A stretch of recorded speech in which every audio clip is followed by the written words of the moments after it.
Los dominicanos sabemos que cada 27 de febrero en este país, ¿qué hay? Bueno, además de nuestra independencia, el presidente de turno siempre da un discurso de rendición de cuentas de lo que ha sido el año anterior y también habla de lo que va a pasar o lo que quiere hacer en su gobierno en el próximo periodo.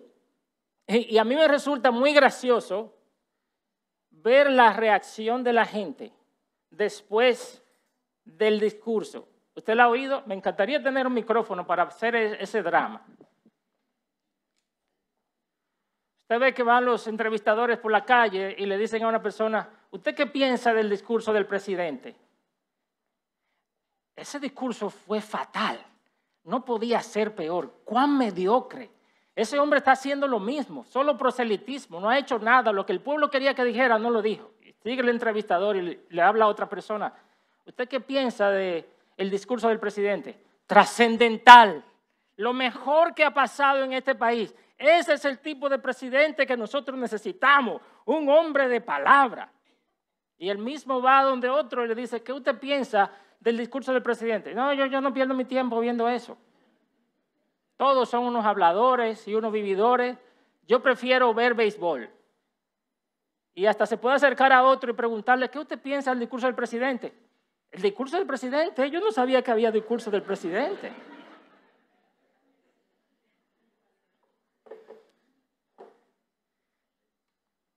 Múltiples respuestas al mismo discurso dado por la misma persona. Ahora, hermanos, lo que tú y yo pensemos y la opinión que tengamos acerca del discurso del presidente de turno no va a cambiar nuestra eternidad, no es relevante. Pero la respuesta a la predicación de la palabra de Cristo puede significar la vida o la muerte espiritual de una persona. Ahora mismo, aquí en este salón y donde quiera que tú estés escuchando, hay personas que darán respuestas diferentes a la predicación de la palabra de Dios en este día.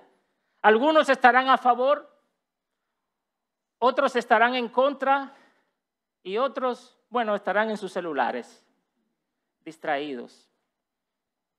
Pero la manera como tú y yo respondemos a la predicación de la palabra pondrá de manifiesto lo que Cristo significa para nosotros. Y quizás tú puedas pensar, hermano, es que ya yo he leído la parábola del sembrador 1,000,000 de veces y yo he escuchado muchísimos sermones hasta de mejores predicadores que usted. Pero yo te animo a que no permitas que la familiaridad con este texto y con esta parábola pueda entorpecer lo que Dios quiere hacer en tu vida en el día de hoy. Tú no estás aquí por casualidad cuando tocaba predicar Marcos capítulo 4. No, hoy puede ser el día en que tu entendimiento sea despertado por la gracia de Dios y donde tú puedas comprender cuál es la verdadera condición de tu corazón. Nosotros estamos predicando una serie en el libro de Marcos y hoy vamos a predicar el capítulo 4 y yo he titulado este sermón 4 respuestas a la palabra. Y vamos a mirar 3 puntos básicamente, como todo mensaje evangélico, ¿verdad? Tiene 3 puntos. Vamos a mirar 3 puntos. Primero, 4 terrenos que reciben la semilla. Segundo, por qué Jesús habló en parábolas. Y tercero, 4 corazones que responden a la palabra de Dios. Y vamos a iniciar mirando brevemente los versículos 1 y 2 que nos dan el contexto de esta predicación. 1 y 2. Comenzó Jesús a enseñar de nuevo junto al mar y se llegó a él una multitud tan grande que tuvo que subirse en una barca que estaba en el mar y se sentó. Y toda la multitud estaba en la tierra a la orilla del mar y les enseñaba muchas cosas en parábolas.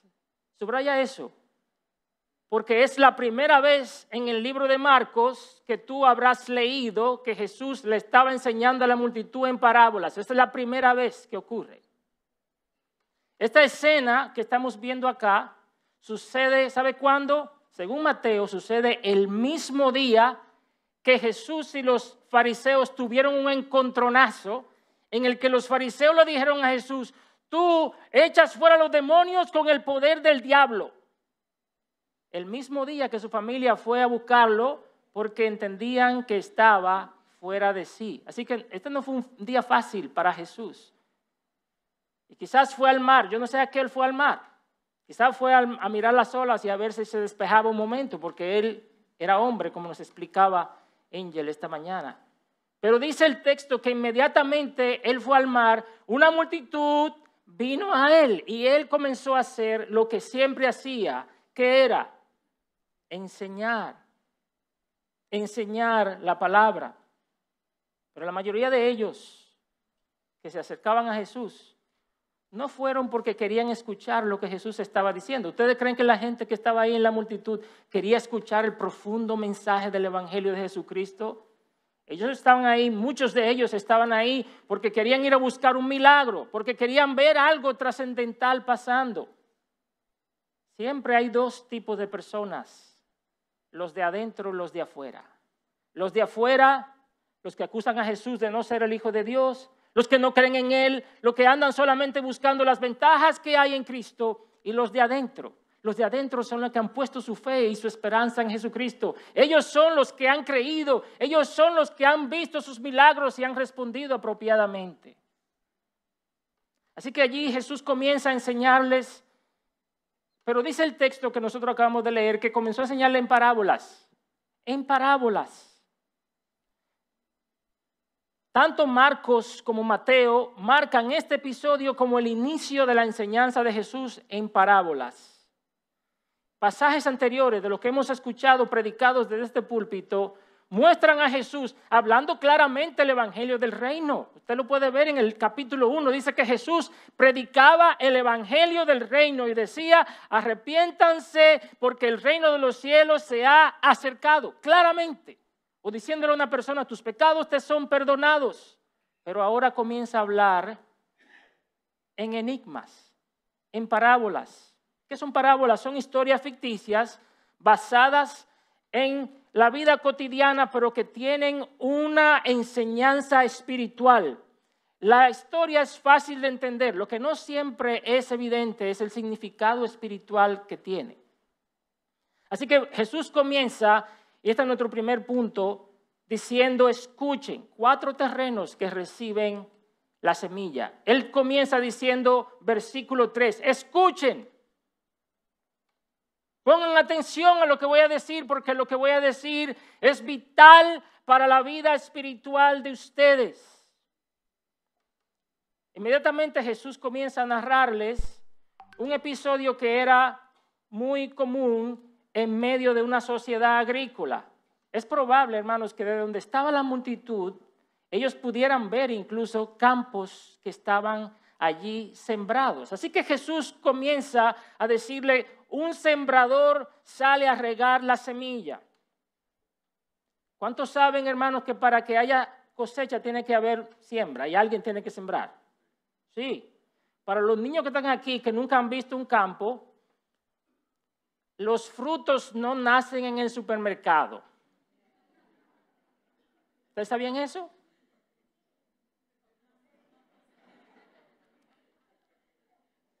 Hay que sembrarlo en el campo y hay que irlos a recoger y prepararlos y después van al supermercado donde ustedes lo encuentran. En muchos lugares de siembra ya se utilizan máquinas incluso para sembrar, especialmente en países desarrollados. Pero en este momento en que estaba Jesús aquí no había ese tipo de máquinas, se requería a hombres que salieran a sembrar y en muchos lugares también. Yo recuerdo cuando yo estaba pequeño, en varias ocasiones que fui al campo a visitar a mi abuelo, él nos llevaba a la finca a sembrar. Y quiero decirle que no es muy agradable pasarse el día entero bajo el sol sembrando varias tareas de tierra. Y si usted tiene varias tareas de tierra frente a usted para sembrar, es probable que usted haga lo mismo que hizo este hombre. Este hombre tenía su cambumbo o su bolsa llena de semilla y él iba con un movimiento regular e uniforme haciendo así en el campo que estaba sembrando. Un movimiento alargado y estaba sembrando tanta semilla como le fuera posible lo más lejos que pudiera. Él no se detiene a evaluar bueno, este terreno no está muy bien, este no es buena tierra, no. Él no discrimina cada metro de tierra, sino que Él siembra. Versículo 4, y al sembrar una parte de la semilla cayó junto al camino y vinieron las aves y se la comieron. Esto así porque los campos no tenían cercas o empalizadas, sino que lo que había eran pequeños trillos en el medio a través de los cuales la gente caminaba. Esos caminitos que estaban dentro no se araban y por lo tanto se ponían duros y compactos como si fueran concreto. Entonces, cuando la semilla caía en esos pequeños trillos, ¿qué pasaba? No profundizaba y venían las aves fácilmente y se robaban la semilla. Versículo 5, otra parte cayó en un pedregal donde no había mucha tierra y enseguida brotó por no tener profundidad de tierra. Este terreno tenía como una pequeña capa de tierra fértil arriba, pero abajo era piedra. Por lo tanto, no dejaban esas rocas que la semilla profundizara hacia abajo. Y entonces, como no está creciendo hacia abajo, ¿hasta dónde va a crecer? Para arriba. Por eso, esas matitas que estaban sembradas en pedregales salían rápido. Y cuando un sembrador experto veía que estaban creciendo rápido, decía, eso no va a funcionar, porque no está profundizando. Dice el versículo 6, pero cuando salió el sol se quemó y por no tener raíz se secó. Si la raíz no es profunda, la planta no puede penetrar hondo para extraer de la tierra el agua y todos los nutrientes que necesita y termina ¿qué? Secándose. Secándose cuando sale el sol y le pega fuerte. Continúa Jesús, versículo 7. Otra parte cayó entre espinos y los espinos crecieron y la ahogaron y no dio fruto. Tú te preguntarás, pero ven acá, ¿qué hacían los espinos? Ahí se supone que es una tierra que ya ha sido preparada para ser sembrada. ¿Tú has oído el refrán que dice que hierba mala nunca muere? Eso es lo que pasa. Y estando en Estados Unidos me di cuenta que es así. Porque yo tenía un patio grande de la casa que vivíamos y me tocaba preparar el patio, limpiar el patio, recoger la grama y todo eso. ¿Sabes qué pasa? Cuando tú quitas la hierba mala, se quedan pedacitos de raíz adentro. Y cuando tú arrancas la mata, tiene florecita y esas florecitas caen otra vez, o semillitas, y vuelven y salen. Así que tú limpias el terreno, pero quedan siempre remanentes que al final vuelven a crecer y ahogan. Y pues generalmente crecen más rápido. Si no, pregúntale lo que son los dientes de león, lo que le llaman dandelion. Eso es una plaga increíble de quitar. Por último, verso 8, dice Jesús, otras semillas cayeron en buena tierra y creciendo y desarrollándose, dieron fruto y produjeron unas a 30 y otras a 60 y a otras a 100 por uno. Una siembra que produjera 10 veces más que lo que se sembró, es decir, una cosecha que produjera 10 veces más que lo que se sembró, era extraordinaria. Pero lo espectacular de esta es que dice que dio fruto a 30, a 60 y al 100 por uno. Esto es un escándalo. Ahora yo me imagino la audiencia de Jesús, ¿qué estaría pensando? Ok, Jesús, nosotros sabemos eso, lo que tú estás diciendo.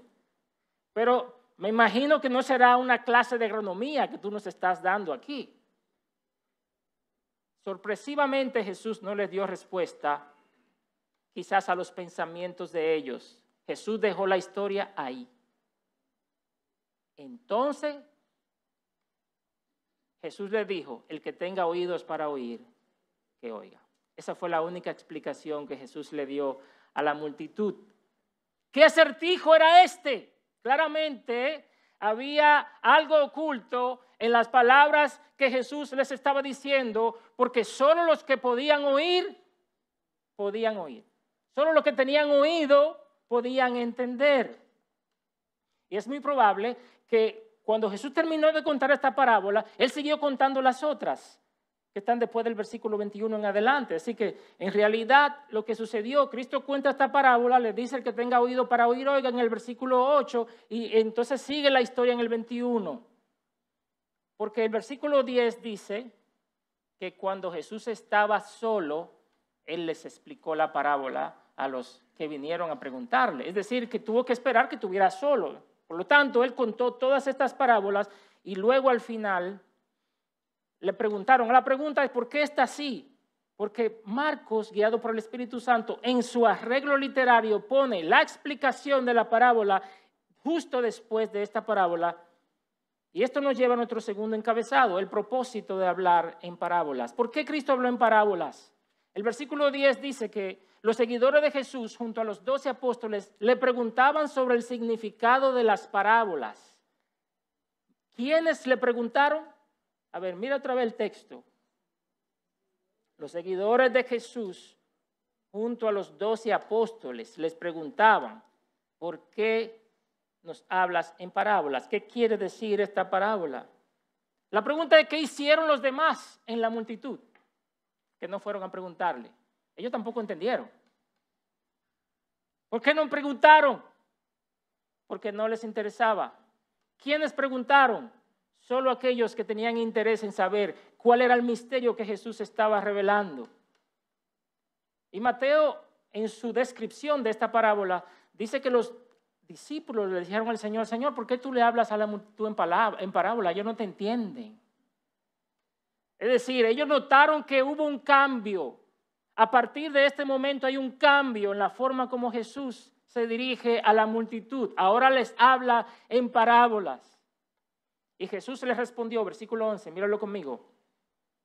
A ustedes les ha sido dado, subrayen eso, el misterio del reino de Dios.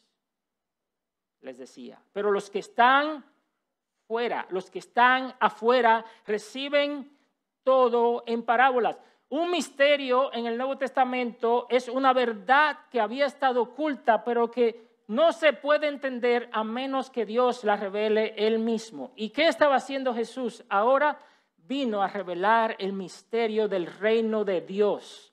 ¿A quiénes? A aquellos que lo quieran escuchar. ¿Quiénes entienden el misterio de Dios? Aquellos que lo quieren escuchar. Hay dos grupos en este texto del versículo 11, los ustedes y los de afuera. ¿Quiénes son los de ustedes? Son los que vinieron a decirle al Señor, por favor, explícanos este misterio, nosotros queremos conocer. ¿Y quiénes son los de afuera? Los que escucharon pero no le importó y se fueron igual que como vinieron. Las parábolas, hermanos, tienen una doble función. Por un lado, revelan el misterio del evangelio a quienes tienen oídos para oír. Y por otro lado, ocultan el mensaje de aquellos que no tienen interés en escucharlo. Y siempre pasa eso. Cuando se predica la palabra de Dios pasan dos cosas. Unos no entienden porque no quieren entender. Y otros entienden porque anhelan oír. ¿Y por qué Jesús hizo esto? ¿Por qué les hablaba en parábolas como juicio? Y pongan atención, especialmente si tú eres de las personas que visitan mucho la iglesia o que estás desde niño en la iglesia, eres un adolescente que está escuchando desde niño o eres un joven que ha estado desde pequeño expuesto a la palabra de Dios. Escucha bien. Jesús ocultó el mensaje como un juicio por la dureza del corazón de ellos, por el rechazo voluntario a la palabra de Jesús. Hermanos, a este punto Jesús ya tenía aproximadamente 1 año predicando claramente el mensaje del evangelio. ¿Sabes qué? Sus corazones estaban endurecidos y los rechazaban voluntariamente. Entonces él dijo, puesto que tú has rechazado voluntariamente la palabra, yo te voy a dar lo que tú quieres. He aquí un corazón endurecido que no entiende nada. Por eso, él cita al profeta Isaías. Esta cita que está en el versículo 12, que yo voy a leer contigo ahora, proviene del profeta Isaías, capítulo 6, versos 9 y 10. Marco lo parafrasea de la siguiente manera. Para que viendo, oye bien, ¿por qué Jesús le habla en parábola? Para que viendo vean, pero no perciban. Y oyendo oigan, pero no entiendan. No sea que se conviertan y sean perdonados. ¿Qué? Ese versículo dice exactamente lo que yo pienso que está diciendo. Sí. Dios había estado hablándole al pueblo de Israel por décadas. Que se apartaran de los ídolos, que se arrepintieran de sus pecados. pero ellos seguían endurecidos. Oían, pero rechazaban. Y llegó un punto en el que Dios dijo, se van al cautiverio, no hay vuelta. Así que Isaías, tú los vas a hablar, pero en realidad tú lo que vas a hacer es a entumecer sus oídos para que cuando ellos escuchen realmente no entiendan, para que como no entiendan no se arrepientan y como no se arrepienten van al cautiverio de todas maneras. Versículo Isaías 6:10. Ahora, este endurecimiento como juicio de Dios no era permanente, porque ellos iban a ir al cautiverio y en el cautiverio muchos de ellos iban a entender y se iban a volver a Dios arrepentidos y el Señor los iba a restaurar. Eso también está en Isaías 6, donde Él dice, ¿hasta cuándo el Señor? ¿Hasta cuándo, Señor? Vamos a cortar el tronco, pero no lo vamos a quitar completamente. Y lo mismo pasó a aquellos que escucharon a Jesús. Aquellos que escucharon a Jesús, ¿cómo oían todo en parábola? ¿Hasta cuándo? En el año 70, el Imperio Romano vino y invadió Jerusalén y quemó la ciudad y destruyó todo el templo. Cuando yo estaba pequeño, yo recuerdo que mis hermanos y yo éramos 4 varones, ya ustedes saben cómo era ese hogar, de ordenado.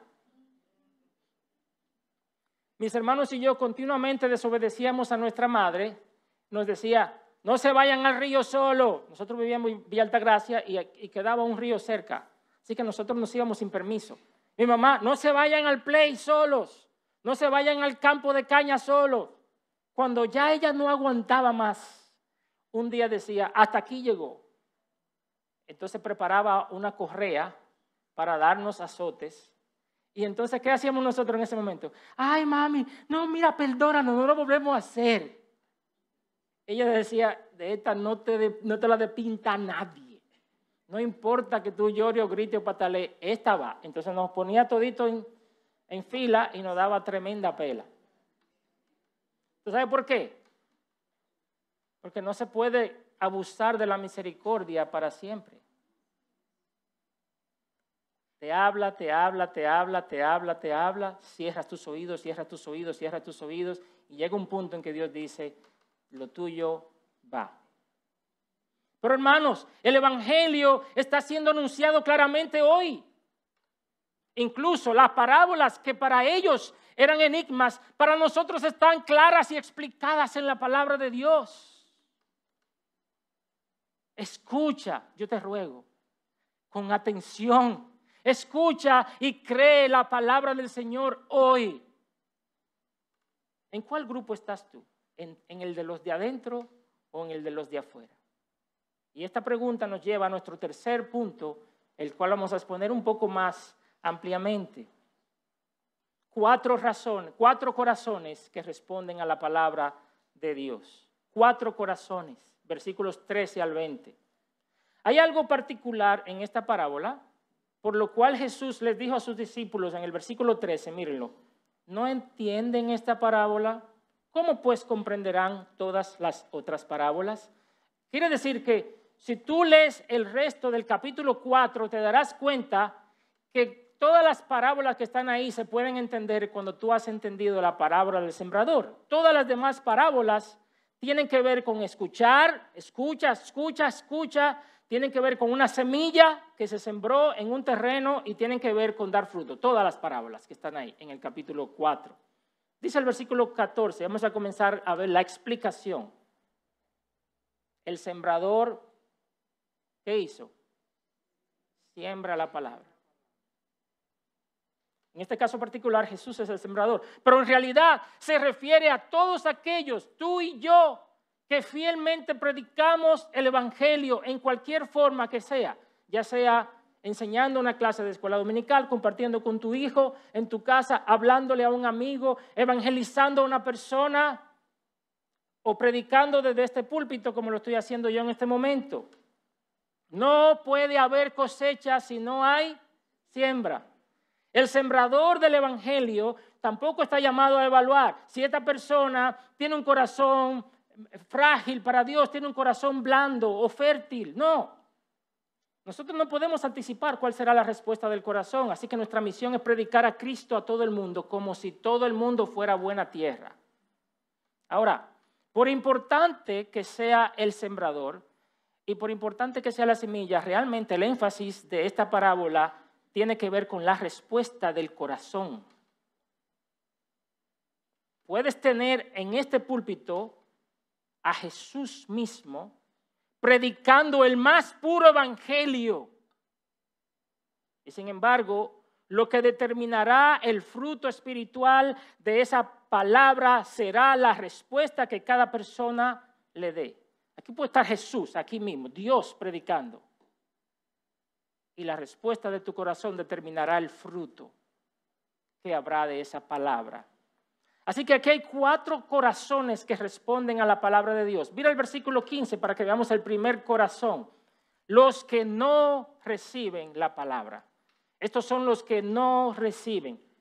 Dice el versículo 15. Estos que están junto al camino donde se siembra la palabra son aquellos que en cuanto la oyen, al instante viene Satanás y se lleva la palabra que ha sido sembrada en ellos.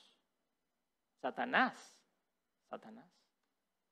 Cada vez que se predica el evangelio, hay una batalla espiritual que se está dando. Hay una guerra. El diablo y sus demonios no se quedan afuera del salón cuando vamos a predicar la palabra de Dios. No te lo imagines.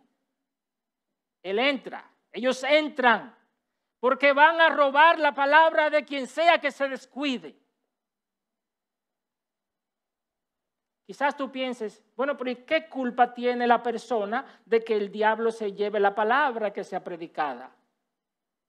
Recuerda, las aves solo se pueden llevar las semillas que caen ¿dónde? En un terreno duro. Si la semilla cae en un terreno de buena tierra, las aves no se la llevan. Satanás no se lleva ninguna palabra que es recibida. Él se lleva la palabra que es rechazada por un corazón endurecido. Y este primer terreno tiene varios tipos. Digamos, el primero de ellos, los duros de corazón, dentro del primer terreno, los duros de corazón. ¿Quiénes son estos? Estos son orgullosos. Y si acaso se exponen a la predicación de la palabra, lo hacen porque se vieron forzados a hacerlo. Vinieron para complacer a alguien, alguna persona insistió hasta que vamos a salir de esta persona, porque yo no quiero estar en esa iglesia, pero voy a ir. O quizás te trajeron tus padres porque tú no tienes otra opción, pero tú le hiciste tu rabieta antes de salir de la casa. Yo no quiero escuchar, ese predicador es muy aburrido. Pero mientras oyen, esas personas mientras oyen, en su mente están contradiciendo todas las palabras del predicador. El tipo no sabe lo que está hablando. Qué ridículo. Oye lo que está diciendo. Y mirando para los lados, y esta gente está creyendo este cuento. Qué ignorantes son estas personas. Qué irrelevante, qué arcaico es este mensaje. Esteban, el primer mártir cristiano, se encontró con un grupo similar de estos endurecidos por el orgullo que creían que sabían. Y en el capítulo 7 de Hechos, versículo 51, él dice lo siguiente: ustedes que son tercos e incircuncisos de corazón y de oídos. Voy a hacer un paréntesis. ¿Sabe lo que significa la palabra tercos ahí? Tercos es la palabra duros de cuello, es el original, duros de cuello. Es decir, una persona que no puede hacer esto.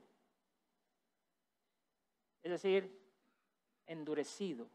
No puede doblegar su cabeza delante del Señor. Se cree que sabe más que la Biblia y que todo lo que predicamos la palabra de Dios. Él le dice, tercos e incircuncisos de corazón y de oídos, resisten siempre al Espíritu Santo como hicieron sus padres, así también hacen ustedes. Estos son los del camino. Hay otro tipo de este mismo grupo que son los indiferentes, porque estos son los orgullosos, pero también están los indiferentes. ¿Cuáles son los indiferentes? Son los que asisten a la iglesia porque es algo socialmente bueno. Y bueno, y ellos quieren lucir bien. Tal vez van a complacer a su cónyuge que los ha invitado algún familiar o algún amigo que le dijo, fulano, ve conmigo a la iglesia. Para ellos, lo que se predica en la iglesia es simplemente una perorata, algo que tienen que sufrir hasta que se acabe. Y cuando se acabe, ya por fin.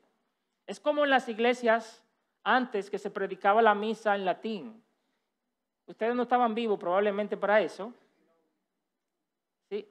Solamente el cura entendía un poquito lo que él estaba diciendo. Nadie más entendía nada. Pero ¿saben qué? Eso no era importante, porque el punto no era ir a entender nada, era simplemente ir. Y hay gente que piensa que yendo a la iglesia le están sumando puntos allá en el cielo. Cuando yo estaba entre los 4 y 8 años de edad, yo no era un creyente en ese momento, y yo recuerdo que mi mamá me llevaba a la iglesia. En ese tiempo, los niños de 4 y 8 años, ¿dónde están los niños aquí? Se quedaban en el servicio, se quedaban. Así que cuando el pastor comenzaba a predicar, de repente pasaba un milagro como el de Pentecostés, pero al revés. Yo no entendía nada de lo que le estaba diciendo.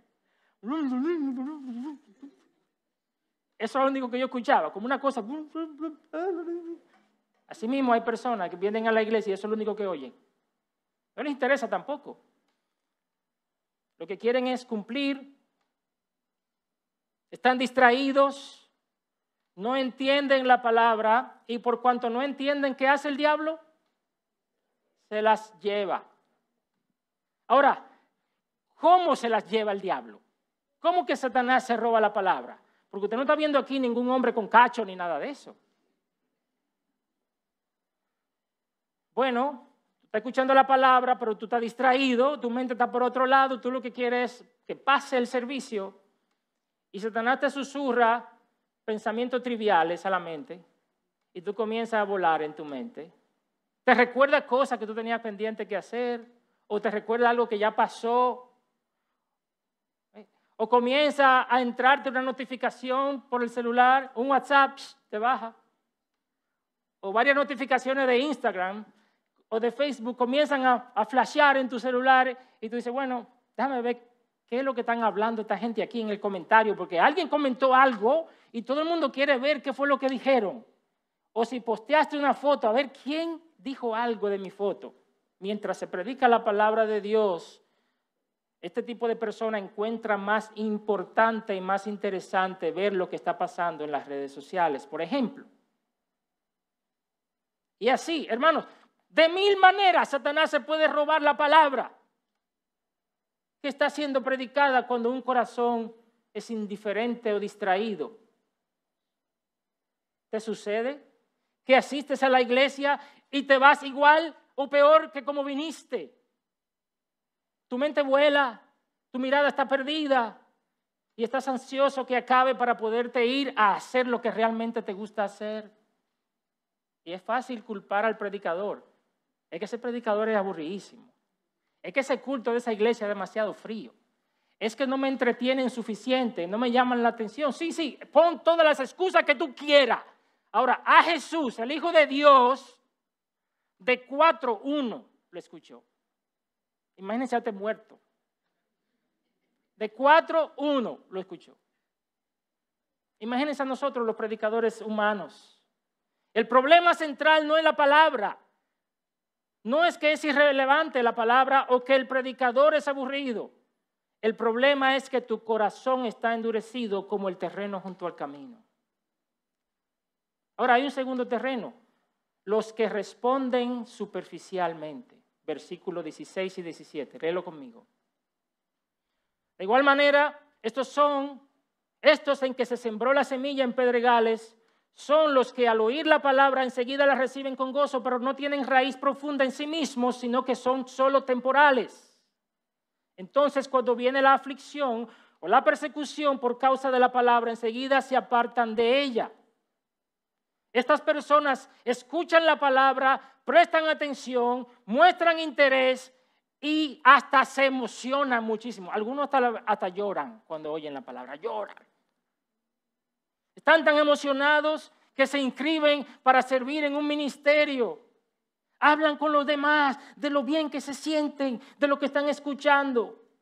Y parece que están comprometidos con Dios. Pero su decisión es superficial. Aceptaron la palabra, pero no lo hicieron midiendo las consecuencias. No sabían lo que estaban haciendo. Tenían una expectativa diferente. Pensaban que al venir a Cristo, Cristo se iba a resolver todos sus problemas y que ya no iba a pasar nada malo en su vida. Pero ¿qué pasa? Que cuando viene y sale el sol y comienza el calor de la prueba, cuando ven que sus familiares no lo sueltan hablándole y criticándole, cuando ven que sus amistades le sacan el cuerpo porque ahora son cristianos, entonces comienzan a dar para atrás y su gozo comienza a apagarse. Entonces se dan cuenta que los cristianos tienen igual dificultad que los no cristianos y a veces hasta más. Y entonces dicen, espérate que yo no me inscribí para esto. Yo no me inscribí para esto. Esto no era lo que yo pensaba que era. Yo creía que Jesús iba a resolverme mi problema.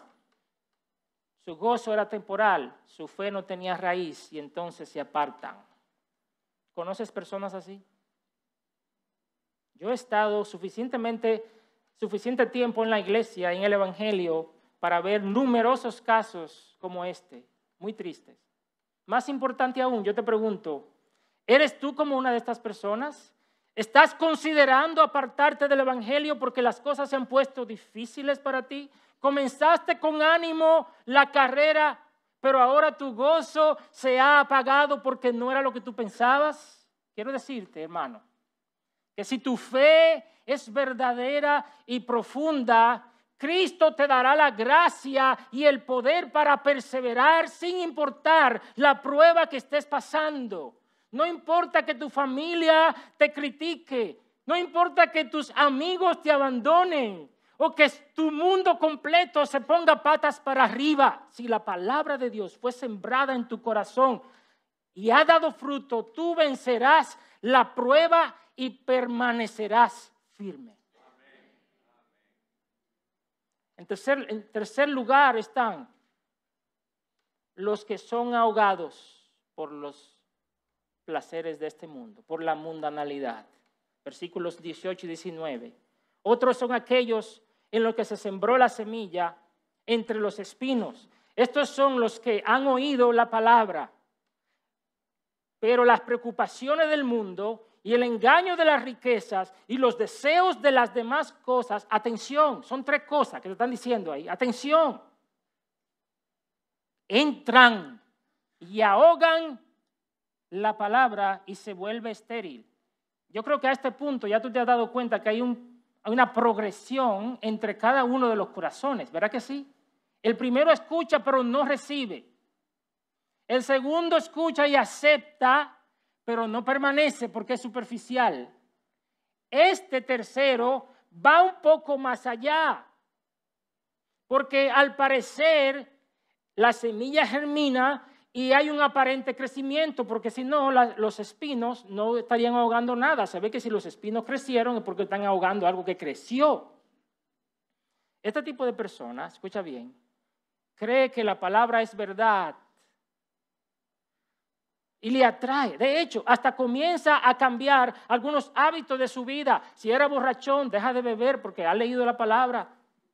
Si era mujeriego, trata de no llegar muy tarde a su casa. O sea, él trata de arreglar su vida más o menos para que se vaya alineando con las cosas del Señor.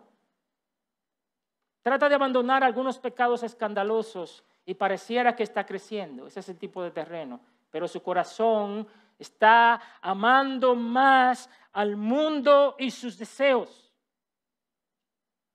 El Señor presenta tres tipos de obstáculos para este terreno. Míralo bien conmigo. Primero, Él dice, las preocupaciones de la vida. Esta palabra preocupaciones es la misma palabra que se traduce a ansiedad. Merimnao. Estamos viviendo en el siglo de la ansiedad, por Dios. Todo el mundo tiene ansiedad. Es increíble el creciente número de personas que dicen vivir en ansiedad, que necesitan tomar ansiolíticos, no solamente fuera de la iglesia, dentro de la iglesia. Este es el siglo del estrés. Pero el valor y el sitial que le damos a esas cosas por las cuales estamos preocupados compiten con Dios. Ese es tu problema.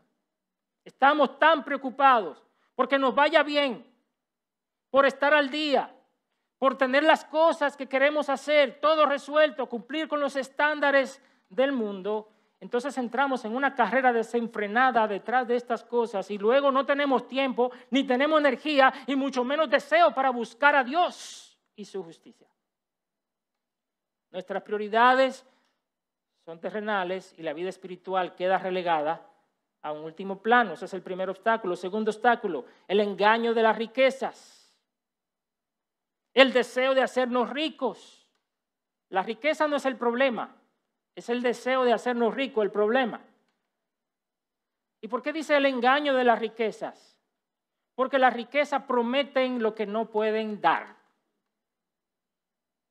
¿Cuántas personas hay en las iglesias que le dicen a uno, ay, a mí me gustaría servir a Dios y hacer todo lo que yo veo que las otras personas están haciendo para crecer en su vida espiritual, pero lamentablemente mi trabajo, mi negocio no me lo permite? Yo he escuchado eso una y otra vez y yo me imagino que también usted lo habrá oído. Para ellos, hacer dinero está por encima de todo y se excusan que no tienen tiempo, cuando en realidad lo que pasa es que hacer dinero es su más alta prioridad. El tercer obstáculo, los deseos de las demás cosas. Dice Lucas, los placeres de la vida. Yo he compartido el evangelio con personas que parecieran estar totalmente convencidos de lo que yo le estoy diciendo y de que Cristo es la verdad, pero no se entregan. ¿Te le ha tocado ese caso? Le predica, sí, es verdad, yo creo todo lo que está diciendo, pero no se entregan al Señor. Y yo me pregunto, ¿por qué? ¿Por qué? Y hasta le he preguntado, ¿qué te impide? Pero muchas veces están apegados a su pecado, el cual no quieren entregar. Quizás están involucrados en una relación adúltera o de fornicación y no quieren renunciar a ella. Saben que si se convierten a Cristo van a tener que dejar a esta persona a la otra persona. O son adictos a algún vicio pecaminoso y no quieren soltarlo. Y saben que si se entregan a Cristo tendrán que renunciar. Tienen deseos que son incompatibles con la vida santa que Cristo demanda, pero ponen sus deseos por encima de su salvación. Y miren, estas personas reconocen que Cristo es importante para la eternidad, pero prefieren disfrutar de los placeres temporales del momento. Y mire, yo hasta le he preguntado a personas así, oye, ¿qué tú crees que va a pasar contigo si tú te mueres ahora? ¿Saben qué me dicen? Tranquilamente, me voy para el infierno. ¿Cómo yo puedo creer que yo me voy para el infierno? ¿Y cómo yo puedo creer estas cosas y quedarme tranquilito? La verdad es que aunque aparentemente dicen creer, realmente no han creído, no han entendido el evangelio. Y por último está el corazón que oye, obedece y da fruto. Versículo 20. Y otros son aquellos en que se sembró la semilla en buena tierra, los cuales oyen la palabra, la aceptan y dan fruto. Unos a 30, otros a 60 y otros a 100 por uno. Este cuarto tipo de personas no solo escuchan, sino que por la gracia de Dios lo creen de todo corazón y obedecen la palabra. El fruto no luce exactamente igual entre uno y otro. Algunos al 30, otros al 60, otros al 100 por uno, pero todos dan fruto abundante, todos. En ellos se ve claramente los frutos de la palabra de Dios. Sus vidas muestran arrepentimiento de sus pecados y constante crecimiento. Toman decisiones de abandonar aquellas cosas que Dios aborrece y de abrazar aquellas cosas que Dios ama. No se conforman con mantener pecados ocultos dentro de sus vidas, sino que luchan por la santificación. No son perfectos, pero el cambio es evidente y constante. Están dispuestos a confesar sus pecados y están dispuestos a pedir perdón cuando ofenden. Hacen del reino de Dios y su justicia su prioridad. Esta gente está dispuestos a poner a un lado su búsqueda de cosas materiales para invertir su tiempo, sus recursos, sus talentos, sus dones en aquello que impulsa el reino de los cielos. Testifican a la gente que está a su lado de lo que Cristo ha hecho en su vida. Comparten el evangelio de salvación con los no cristianos. Sus vidas reflejan el gozo de haber conocido al Dios del cielo. Y por eso cantan con alegría cuando se reúnen con los santos. Oran intensamente y perseveran en medio de la aflicción.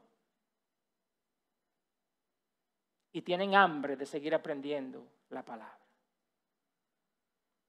Si estos frutos no están en tu vida y te identificas más con los primeros 3 tipos de terreno, probablemente tu corazón en realidad no le pertenece a Cristo. No importa que hayas asistido a la iglesia 50 años. La verdad es, hermanos, y le voy a hablar a todos, incluyéndome a mí, todos nosotros de manera natural somos uno de los primeros 3 terrenos. Nacemos en pecado y vivimos en rebeldía contra Dios. Ninguno de nosotros es por naturaleza buena tierra. Solo Jesús puede darnos oídos para oír. Solo aquellos que creen en Él son cambiados de tener un corazón duro a un corazón sensible. Y precisamente para eso vino Cristo. Si tú te sientes que tú estás en los primeros 3 terrenos, para eso vino el Salvador, para hacer posible que los pecadores como tú y como yo, cuyo corazón está endurecido, indiferente, superficial o ahogado con los espinos de este mundo, ese corazón pueda ser convertido en una buena tierra. ¿Cómo lo hace Dios? Por la acción de su Espíritu Santo.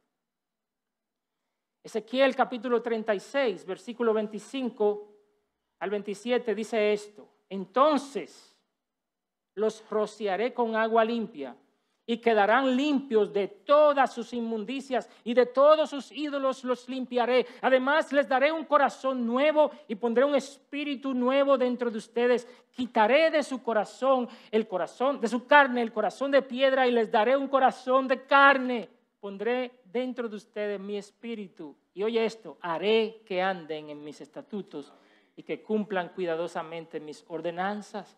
Eso lo puede hacer Dios.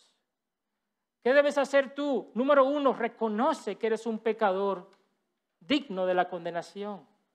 Cree que Jesucristo murió por tus pecados y resucitó al 3er día. Pídele que sea el Rey de tu vida. Invita al Espíritu Santo a entrar en ti y hacerte una nueva persona. Si haces esto con todo el corazón, Dios hará de ti una tierra fértil para su palabra y así podrás dar fruto al 30 o al 60 o al 100 por 1. Ahora, yo me imagino que algunos creyentes que están aquí estarán pensando que como ya ellos han puesto su fe y su esperanza en Cristo, esta parábola no aplica a ellos. Porque ellos son buena tierra ya, ellos son buena tierra. Pero yo te pregunto, ¿será verdad que cada vez que nos exponemos a la palabra de Dios, cuando es predicada, en sus distintas formas, será verdad que siempre la recibimos de tal modo que produce fruto? ¿No es cierto que a veces estamos en la iglesia y nuestra mente está lejos, distraída, indiferente, de modo que Satanás se lleva también de la palabra, de la mente de los creyentes? Se lleva la palabra y salimos igual que cuando llegamos. ¿No es cierto que a veces recibes un sermón con mucha emoción y tomas decisiones para cambiar y luego que eres probado en esa misma área, desistes y vuelves a hacer lo mismo de antes? ¿No será cierto que a veces estamos tan afanados y tan pendientes de las cosas de aquí abajo que aunque escuchemos la palabra y la entendamos, nuestra vida se ve ahogada por muchos deseos temporales y la palabra tampoco da fruto? ¿No sucede eso en tu vida? ¿O solo a mí me ha pasado? Todos nosotros de una manera u otra estamos necesitados de escuchar la palabra y de evaluarnos delante del Señor. Oh, hermanos, pero cuán bueno es nuestro Señor, que a nosotros nos ha sido dado el conocer el misterio del reino de Dios. Aleluya, eso solo se le ha sido dado a los que son de adentro. Cuán privilegio tenemos de ser de los de adentro y poder acercarnos al Señor constantemente y decirle: Maestro, por favor explícame esta palabra porque no la entiendo. ¿Cuántas veces has orado así? Y si como creyente estás en una temporada infructuosa de tu vida, quiero decirte que hay esperanza en Cristo. Él nos está esperando con los brazos abiertos para que nos sentemos a sus pies a aprender de Él. Si el Espíritu Santo ha estado apagado en tu vida y el fruto del Espíritu no está siendo tan evidente como antes, hoy es el día de tomar decisiones. ¿Qué es aquello que debes abandonar? Hebreos 12:1. ¿Qué debes retomar? ¿Qué compromisos vas a hacer delante del Señor hoy? Habla con el Señor hoy. Y te animo que no solamente con el Señor, habla con un hermano cercano a ti, un hermano, una hermana. Y dile tu situación para que juntos puedan orar y ayudarse mutuamente. La esencia de esta parábola es esta, y con esto concluyo. La respuesta que una persona da a la palabra depende de la condición de su corazón. La única evidencia de que un corazón es buena tierra, ¿sabe cuál es? Que da fruto. Solo los que son de adentro, es decir, los que aman a Cristo y su palabra, podrán entender el misterio del reino de Dios. 2 desafíos para terminar. Si tú has escuchado este mensaje y no estás seguro de ser salvo, yo te invito a que al final de este servicio tú te acerques a uno de los pastores o de los diáconos o de los colaboradores de aquí y le digas: yo quiero que tú me digas qué tengo que hacer para estar seguro de que soy salvo. Dime qué tengo que hacer para entrar al reino de los cielos. Y el segundo desafío se lo hago a los creyentes. Hermano y hermana, tú y yo somos sembradores de la palabra de Dios. Ese es nuestro llamado. No habrá cosecha sin siembra. Y yo sé que a veces es difícil sembrar la palabra de Dios, a veces es atemorizante. A esa persona que está a tu lado, a ese hijo tuyo, a ese compañero de trabajo, a ese familiar, a esa persona que es tu vecino, que no conoce a Cristo, te da temor. El salmista en el Salmo 126 dice: el que con lágrimas anda llevando la semilla de la siembra, en verdad volverá con gritos de alegría trayendo sus gavillas. Es un desafío predicar la palabra. Se termina exhausto, pero hay fruto. Así que yo te animo, hermano amado, toma esta palabra que tú recibes cada día y compártela con otros. Permite que otros también puedan disfrutar de la belleza del Evangelio de Jesucristo.